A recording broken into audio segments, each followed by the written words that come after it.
नमस्कार, स्वागत है आप सभी का। मैं हूं कृतिका और देश का सबसे भरोसेमंद चैनल डीडी न्यूज पर लेकर हाजिर हूं आपका अपना पसंदीदा शो खबरों का सरपंच न्यूज पंच। और इस कार्यक्रम के जरिए हम आप तक हर रोज वो तमाम खबरें पहुंचाते हैं जिन पर रहती है हम सभी की नजर। और आज न्यूज पंच के जरिए जिन प्रमुख खबरों की करेंगे हम विस्तार से बात, जानेंगे लेटेस्ट अपडेट अपने संवाददाताओं से। सबसे पहले एक नजर उन प्रमुख खबरों पर यानी टॉप लाइन्स पर। तो आज सबसे पहली और प्रमुख तौर पर जो मुख्य खबर है वो है प्रधानमंत्री नरेंद्र मोदी से जुड़ी हुई। जी हां, जहां इससे पहले विपक्षी दलों की तरफ से प्रधानमंत्री की मां को जिस तरीके से अपशब्द कहे गए उसको लेकर प्रधानमंत्री का दर्द झलकता हुआ नजर आया। तो प्रधानमंत्री ने इस दौरान क्या कुछ कहा है और किस तरीके से झलका है पीएम का दर्द, बताएंगे आपको विस्तार से। इसके साथ ही जो दूसरी प्रमुख खबर है वो है उमर शर्जील की किस्मत का फैसला आज होने वाला है, क्योंकि आज हाईकोर्ट ने अपना अहम फैसला जमानत को लेकर सुनाएगा। बीते 5 साल से वो जेल में ही हैं। दरअसल दिल्ली के अंदर 2020 फरवरी में जो दंगे हुए थे उस दंगों में मुख्य तौर पर इनका नाम है आरोपी के तौर पर, और उनके साथ ही और भी कई सारे लोग हैं। हालांकि क्या होगा फैसला बताएंगे विस्तार से आपको, और इस पर नजर हमारी लगातार है। लेकिन इसके साथ ही जो तीसरी प्रमुख खबर है वो है मोदी पुतिन को साथ देखकर अमेरिका बौखला गया है। जी हां, कई सारे बयान इस वक्त अमेरिका की तरफ से सामने आ रहे हैं। हाल ही में एससीओ समिट का आयोजन चीन के शंघाई में हुआ, जिसके बाद में उस दौरान कई सारी तस्वीरें सामने, जिसकी एक तस्वीर हम आपको इस वक्त दिखा भी रहे हैं। प्रधानमंत्री नरेंद्र मोदी, शी जिनपिंग और ऐसे में तीनों जब नेता खासतौर पर मिले तो वो तस्वीर इस समय हर जगह छाई हुई है और उसी को लेकर अमेरिका परेशान भी है। क्या कुछ कहा गया है अमेरिका की तरफ से, बताएंगे इस खबर के बारे में भी विस्तार से आपको। तो ये थी प्रमुख खबरें और इसी के साथ चलिए करते हैं शुरुआत, जिसमें सबसे पहली और प्रमुख खबर प्रधानमंत्री नरेंद्र मोदी से जुड़ी। जी हां, हाल ही में विपक्षी दलों की तरफ से बिहार के अंदर प्रधानमंत्री नरेंद्र मोदी की मां को लेकर जिस प्रकार के अपशब्द कहे गए उस पर प्रधानमंत्री नरेंद्र मोदी का आज दर्द झलकता हुआ नजर आया। उन्होंने कहा है कि मां ही हमारा संसार है, मां का अपमान नहीं सहेगा ये देश, और मां ही है हमारा संसार। ये बात प्रधानमंत्री नरेंद्र मोदी ने अपने संबोधन में कही। दरअसल बिहार के एक कार्यक्रम को वीडियो कॉन्फ्रेंसिंग के जरिए प्रधानमंत्री नरेंद्र मोदी ने संबोधित किया और इस संबोधन के दौरान उनका जो दर्द है मां को लेकर, जो अपशब्द कहे गए उसमें जो दर्द था वो झलकता हुआ नजर आया। इस दौरान प्रधानमंत्री नरेंद्र मोदी ने कहा कि बिहार में आरजेडी कांग्रेस के मंच से मेरी मां को गालियां दी, उसकी मैंने कल्पना भी नहीं की थी। ये गालियां सिर्फ मेरी मां का अपमान नहीं, देश की मां बहन बेटी का अपमान है ये गालियां। बिहार की हर मां को ये देख सुनकर बुरा लगा है। मेरी पीड़ा जितनी ही तकलीफ बिहार के लोगों को भी है। तो प्रधानमंत्री नरेंद्र मोदी का ये दर्द झलकता हुआ नजर आया है। दरअसल आपको बता दें कि हाल ही में विपक्षी दलों की तरफ से बिहार के अंदर लगातार प्रचार इस वक्त किया जा रहा है, वहां पर यात्राएं निकाली जा रही हैं और इसी दौरान एक मंच से विपक्षी दलों की तरफ से प्रधानमंत्री नरेंद्र मोदी की मां को लेकर कुछ अपशब्द कहे गए थे और उन अपशब्द को लेकर प्रधानमंत्री नरेंद्र मोदी का ये दर्द आज झलकता हुआ नजर आया। हालांकि इस अपशब्द कहे जाने के बाद में कई जगह पर भारतीय जनता पार्टी की तरफ से विरोध भी किया गया। इसके साथ ही आपको बता दें कि इस अपमानजनक टिप्पणी पर प्रधानमंत्री ने आज अपनी चुप्पी तोड़ी है और अपमानजनक टिप्पणी को लेकर कांग्रेस और आरजेडी पर सीधा निशाना प्रधानमंत्री ने साधा और कहा कि ये घटना देश की हर महिला और खासकर बिहार की महिलाओं का अपमान है। वीडियो कॉन्फ्रेंसिंग के जरिए बिहार जीविका निधि सहकारी संघ का उद्घाटन कार्यक्रम में अपनी मां के अपमान पर प्रधानमंत्री नरेंद्र मोदी का ये दर्द झलका। बिहार के दरभंगा जिले में कांग्रेस की वोटर अधिकार यात्रा के दौरान कार्यक्रम में प्रधानमंत्री नरेंद्र मोदी और उनकी मां के लिए अपशब्द और आपत्तिजनक बयान दिए गए थे। प्रधानमंत्री नरेंद्र मोदी ने अपने संबोधन में क्या कुछ कहा, एक बार वो आपको सुनाते हैं। बिहार में आरजेडी कांग्रेस के मंच से मेरी मां को गालियां दी गई। ये गालियां सिर्फ मेरी मां का अपमान नहीं है, ये देश की मां, बहन, बेटी का अपमान है। मुझे पता है आप सबको भी बिहार की हर मां को, बिहार की हर बेटी को बिहार के हर भाई को ये देख सुनकर कितना बुरा लगा है। मैं जानता हूं इसकी जितनी पीड़ा मेरे दिल में है, उतनी ही तकलीफ मेरे बिहार के लोगों को भी है। और इसलिए आज जब इतनी सारी तादाद में लाखों बिहार की माताओं बहनों के मैं दर्शन जब कर रहा हूं, जब आपकी मौजूदगी है, तो आखिर मैं भी एक बेटा हूं। जब इतनी सारी माताएं बहनें मेरे सामने हैं, तो आज मेरा मन भी, मेरा दुख आपको साझा कर रहा हूं, ताकि मेरी पीड़ा आप माताओं बहनों के आशीर्वाद से मैं इसे झेल पाऊं। इसके साथ ही प्रधानमंत्री नरेंद्र मोदी ने अपने संबोधन में आगे कहा कि नामदार लोग तो सोने चांदी का चम्मच लेकर पैदा हुए हैं। बिहार की सत्ता खानदान की सत्ता लगती है, कुर्सी इन्हें ही मिलनी चाहिए। देश की जनता जनार्दन ने प्रधान सेवक बना दी। ये बात नामदारों को पच नहीं रहा है। आपको सुनाते हैं। कांग्रेस आरजेडी के मंच से गाली, भद्दी गाली केवल मेरी मां को नहीं दी गई है। ये भद्दी भद्दी गाली करोड़ों माताओं बहनों को दी गई है। साथियों, एक गरीब मां की तपस्या,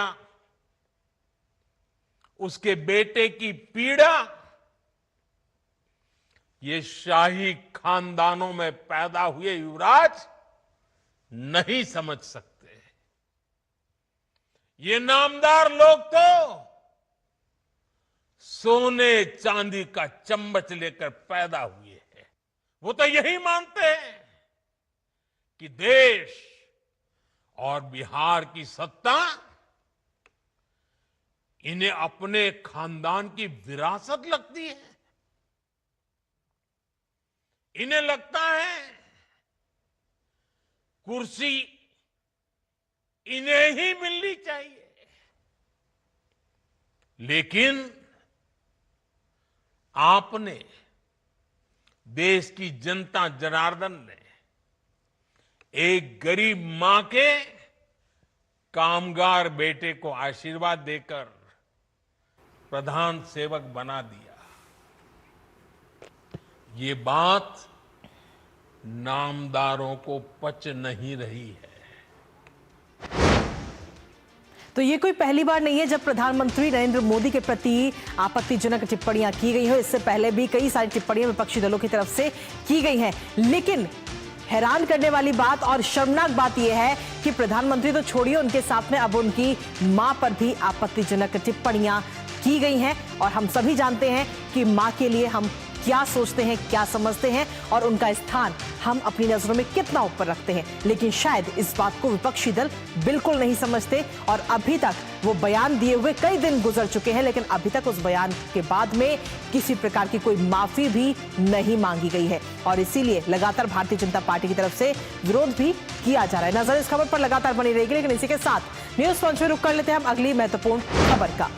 अगली महत्वपूर्ण खबर आपको बता दें कि साल 2020 में सीएए और एनआरसी को लेकर काफी विरोध प्रदर्शन किए गए थे। इन विरोध प्रदर्शनों ने देखते ही देखते हिंसा का रूप ले लिया और दंगे भड़क गए, जिसमें कई लोगों की मौत हो गई थी और कई लोग घायल भी हुए थे। जिसके बाद पुलिस इस पूरे मामले में तफ्तीश करते हुए कई लोगों को गिरफ्तार किया, जिसमें मुख्य तौर पर नाम था उमर खालिद और शर्जील इमाम का, जो पिछले 5 साल से जेल में बंद हैं। आज इन दोनों ही आरोपी और इनके साथ बाकी जो आरोपी हैं, उनकी जमानत पर दिल्ली हाईकोर्ट अपना फैसला सुनाएगा। हालांकि कोर्ट ने पिछली सुनवाई में सभी दलीलों को सुनने के बाद अपना फैसला सुरक्षित रख लिया था। अब आज हाईकोर्ट के इस फैसले पर हर किसी की नजर है कि शर्जील इमाम और उमर खालिद को जमानत मिलेगी या फिर जेल में ही कैद रहेंगे। करेंगे चर्चा अपने संवाददाता से और जानेंगे लेटेस्ट अपडेट। उससे पहले आपको दिखाते हैं उमर खालिद शर्जील को मिलेगी जमानत। तो जी हां, ये सवाल इस वक्त लगातार बना हुआ है।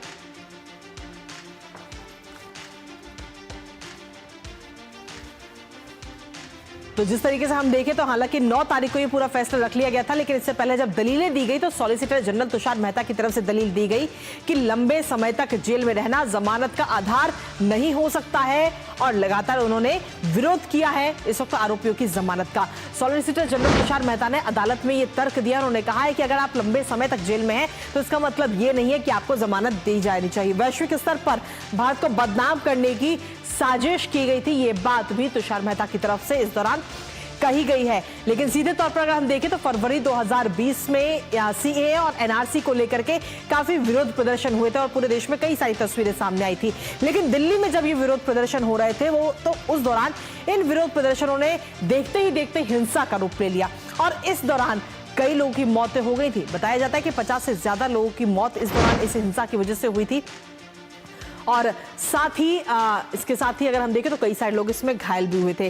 फिलहाल अब आज सवाल यह है कि उमर खालिद और शर्जील को जमानत मिलेगी या नहीं, क्योंकि पिछले बार 9 जुलाई को आखिरी सुनवाई हुई थी और उस आखिरी सुनवाई में कोर्ट ने दोनों ही तरफ से दलीलों को सुना और दलीलें सुनने के बाद में अपने फैसले को सुरक्षित रख लिया था, जिसको आज फैसला सामने आना है। दलीलें सुनने के बाद में हाईकोर्ट की तरफ से यह फैसला सुरक्षित रखा गया था और दोपहर 2:30 बजे यानी कि अब से कुछ ही देर का और इंतजार है जब दिल्ली हाईकोर्ट की तरफ से शर्जील और साथ ही उमर खालिद को लेकर अहम फैसला सुनाया जाएगा। शर्जील इमाम इसमें मुख्य तौर पर नाम है, उमर खालिद का नाम इसमें मुख्य तौर पर है। इसके साथ ही इन दोनों के साथ और भी कई सारे अन्य आरोपियों के भी नाम इसमें शामिल है और पुलिस की तरफ से लगातार जमानत का विरोध किया जा रहा है। सॉलिसिटर जनरल तुषार मेहता ने क्या कुछ कहा है वो हमने आपको बताया, लेकिन इसके साथ ही आपको बता दें कि पिछले 5 साल से उमर खालिद और शर्जील इमाम जेल में ही हैं। फरवरी 2020 में सीएए एनआरसी के विरोध में ये प्रदर्शन हुए थे और प्रदर्शनों के दौरान ये हिंसा भड़की, जिसके बाद उत्तर पूर्वी दिल्ली में सांप्रदायिक दंगे हुए और उन दंगों की तस्वीरें आज भी हम सभी के आंखों के सामने है कि किस तरीके से आग लगाई गई थी और किस तरीके से तोड़फोड़ की गई थी कई सारे मकानों में, घरों में और यहां तक कि घरों से पत्थर बरसाए गए थे। इस दौरान 50 से ज्यादा मौतें हुई थी और 700 से ज्यादा लोग घायल हुए थे इन दंगों में। 5 साल से यूएपीए मामले में ये सभी आरोपी जेल में बंद हैं। 25 अगस्त 2020 को शर्जील इमाम को गिरफ्तार किया गया था और उसके बाद में एक एक करके इन सभी की गिरफ्तारी हुई। दरअसल इनके ऊपर आरोप है और सॉलिसिटर जनरल तुषार मेहता की तरफ से भी ये बात कही गई कि 3 तलाक को लेकर के, कश्मीर के मुद्दे को लेकर, सीएए, एनआरसी, इन तमाम मुद्दों पर इनकी तरफ से जो बयान दिए गए, जो स्पीच दी गई थी, जो संबोधन थे, उसमें कहीं ना कहीं लोगों के बीच में डर पैदा करने की एक कोशिश थी और भारत के खिलाफ ये पूरी तरह से प्लानिंग थी। ये बात सॉलिसिटर जनरल तुषार मेहता की तरफ से कही गई। ताजा अपडेट ले लेते हैं, हमारे साथ में हमारे सहयोगी विकास सारथी इस वक्त जुड़ रहे हैं, सीधा उन्हीं का रुख करेंगे। विकास, क्या कुछ ताजा अपडेट है आपके पास में? अब से कुछ ही देर का और इंतजार है, 2:30 बजे का वो समय जब इस पूरे मामले पर फैसला हाईकोर्ट की तरफ से सुनाया जाएगा और साफ हो जाएगा कि इन सभी आरोपियों को जमानत दी जाएगी या ये जेल में ही रहेंगे। तुषार, विकास। बिल्कुल, थोड़ी ही देर में भी साफ हो जाएगा कि उमर खालिद और शर्जील के अलावा और जो इसमें आरोपी हैं उनको जमानत मिलती है या नहीं। दिल्ली पुलिस ने, अगर हम याद करें, तो बहुत कड़ा विरोध किया था किसी भी तरह की जमानत का और ये कहा था कि जिस तरह के आरोप हैं वो बेहद गंभीर हैं। खासतौर से शर्जील ने एक बयान दिया था कि अगर जो लोग इस सीए और एनआरसी के विरोध में प्रदर्शन कर रहे हैं, अगर वो कोशिश कर रहे हैं तो चिकन नेक जो नॉर्थ ईस्ट के हिस्से को बाकी भारत से जोड़ता है, उस वहां से उसको काटा जा सकता है और बाकी नॉर्थ ईस्ट को अलग थलग किया जा सकता है अगर हम चाहें। तो इस तरह का धमकी भरा एक उनका बयान आया था। इस पर जब दिल्ली पुलिस की ओर से सॉलिसिटर जनरल तुषार मेहता पेश हुए थे तो उन्होंने कहा था कि जो व्यक्ति देश के खिलाफ इस तरह की बातें करता है उसको जेल में ही रहना चाहिए। उसके लिए ये दलील नहीं हो सकती कि वो लंबे समय तक, क्योंकि न्यायिक हिरासत में है, इसीलिए उनको जमानत दे दी जाए। तो एक कड़ा विरोध यहाँ पर दिल्ली पुलिस की तरफ से किया गया था। अब से थोड़ी देर में स्थिति स्पष्ट हो जाएगी क्या उनको जमानत मिलती है या नहीं मिलती और इसके अलावा इन लोगों के खिलाफ यूएपीए के इस मामले में आदेश आ रहा है। इस साथ ही और भी मामलों में एफआईआर दर्ज हुई थी, चार्जशीट फाइल हुई थी। तो यहाँ से अगर उन्हें राहत मिलती भी है तो भी उसके बाद क्या जो अन्य मामलों में स्थिति है वहां पर उनके केस के क्या अभी स्टेज है, वो हम उनके वकील से बात करेंगे तो और स्थिति स्पष्ट होगी। लेकिन एक महत्वपूर्ण आदेश है, 5 साल से लगभग ये लोग जेल में बंद हैं और दिल्ली पुलिस अपनी इस बात का विरोध कर रही है कि इन्हें जमानत दी जाए। बहुत बहुत शुक्रिया विकास सारथी, तमाम जानकारी और अपडेट्स हमारे साथ साझा करने के लिए। आप लगातार इस खबर पर अपनी नजर बनाए रखिएगा और एक एक अपडेट हम तक पहुंचाते रहिएगा। लेकिन इसी के साथ जो हमारी तीसरी महत्वपूर्ण खबर, उसका भी कर लेते हैं रुख न्यूज पंच में। दरअसल हाल ही में चीन में आयोजित एससीओ समिट के बाद क्या अब अमेरिका के तेवर बदलने लगे हैं? जी हां, जो बयान हाल ही में वहां वित्त मंत्री ने दिया उससे तो यही लगता है, क्योंकि प्रधानमंत्री नरेंद्र मोदी, व्लादिमीर पुतिन और शी जिनपिंग की मुलाकात की तस्वीरें पूरी दुनिया में छाई रही। दरअसल डोनाल्ड ट्रंप के आक्रामक रवैये की वजह से भारत और अमेरिका के संबंधों में तनाव आया। 50% टैरिफ लगाकर ट्रंप ने भारत पर दबाव बनाने की काफी तमाम कोशिशें की, लेकिन ये तमाम रणनीति नाकाम होते हुए देख करके अब अमेरिकी वित्त मंत्री स्कॉट बेसेंट के सुर भी बदलने लगे और कह रहे हैं कि भारत और अमेरिका मिलकर इस विवाद का समाधान निकाल लेंगे। तो वहीं ट्रंप के ट्रेड एडवाइजर पीटर नवारो बौखला गए हैं, कह रहे हैं कि भारत को रूस की नहीं अमेरिका की जरूरत है। सबसे बड़े लोकतंत्र के नेता का रुख समझ से बाहर है, ये बात कही जा रही है भारत को लेकर। करेंगे चर्चा अपने संवाददाता से, लेकिन उससे पहले आपको दिखाते हैं कि आखिर क्यों बेचैन हुआ है ये अमेरिका। तो मोदी, पुतिन और जिनपिंग की जो यारी है, क्या अमेरिका को ये हजम नहीं हो पाई है? जी हां, ये सवाल इस वक्त लगातार बन रहा है। और क्योंकि जो तस्वीर सामने आई थी तीनों नेताओं की, या यूं कहें कि तीनों महाशक्तियों की, उस तस्वीर के सामने आने के बाद में जहां एक और वो सभी चैनलों में और साथ ही सभी संस्थानों में चर्चा का विषय बनी रही, लेकिन वहीं दूसरी तरफ अमेरिका को टेंशन भी इस तस्वीर ने दी। अब ऐसे में भारत को रूस की नहीं अमेरिका की जरूरत है, ये बात अमेरिका की तरफ से की जा रही है, नवारो की तरफ से की जा रही है। साथ ही उन्होंने कहा कि पीएम मोदी के बैठक को उन्होंने गलत बताया है। प्रधानमंत्री नरेंद्र मोदी ने जो बैठकें की हैं उनको गलत बताया और कहा कि सबसे बड़े लोकतंत्र नेता का रुख समझ से बाहर है। हालांकि उन्होंने बिना नाम लिए ही प्रधानमंत्री नरेंद्र मोदी को सबसे बड़ा नेता जरूर मान लिया है। भारत रूस व्यापारिक संबंधों को भी उन्होंने गलत बताया। पुतिन जिनपिंग की मुलाकात को उन्होंने शर्मनाक बता दिया है और भारत से अमेरिका का साथ देने की भी बात उनकी तरफ से कही गई। तो अमेरिका ने पहले तो तमाम कोशिशें की भारत के ऊपर दबाव बनाने की, टैरिफ लगाने की, धमकियां देने की, लेकिन जब वो तमाम रणनीति काम नहीं आई तो अब कहीं ना कहीं सुर बदलते हुए नजर आ रहे हैं। इससे पहले आपको बता दें कि इससे पहले भी कई बार नवारो जो है आरोप लगा चुके हैं। इससे पहले उनकी तरफ से कहा गया था कि 50% टैरिफ से व्यापार संबंधों में तनाव बढ़ गया है। रूस के साथ कच्चे तेल के व्यापार की आलोचना भी उनकी तरफ से की गई। तेल खरीदकर रूस को फंडिंग कर रहा है भारत, ये बयान उनकी तरफ से दिया गया। आय को यूक्रेन युद्ध में इस्तेमाल कर रहे हैं पुतिन, यह बयान भी उनकी तरफ से दिया गया। तो ऐसा कोई पहली बार नहीं है जब वो बौखलाए हो, इससे पहले भी इनकी जो बौखलाहट है वो हमने कई बार देखी है जो इन बयानों में सामने आती है। लेकिन इसी के साथ जो हाल ही में एससीओ समिट हुआ उसमें तिकड़ी का दम जरूर नजर आया कि जब तीन महाशक्तियां मिलती हैं तो किस तरीके से अमेरिका को परेशानी होती है, टेंशन होती है, ये साफ नजर आया। पुतिन ने इस दौरान कहा कि एससीओ नया यूरेशियाई सुरक्षा ढांचा तैयार कर रहा है, गढ़ रहा है। साथ ही आपको बता दें कि पुराने यूरोप केंद्रित मॉडल की जगह अब कहीं ना कहीं एससीओ ले सकता है।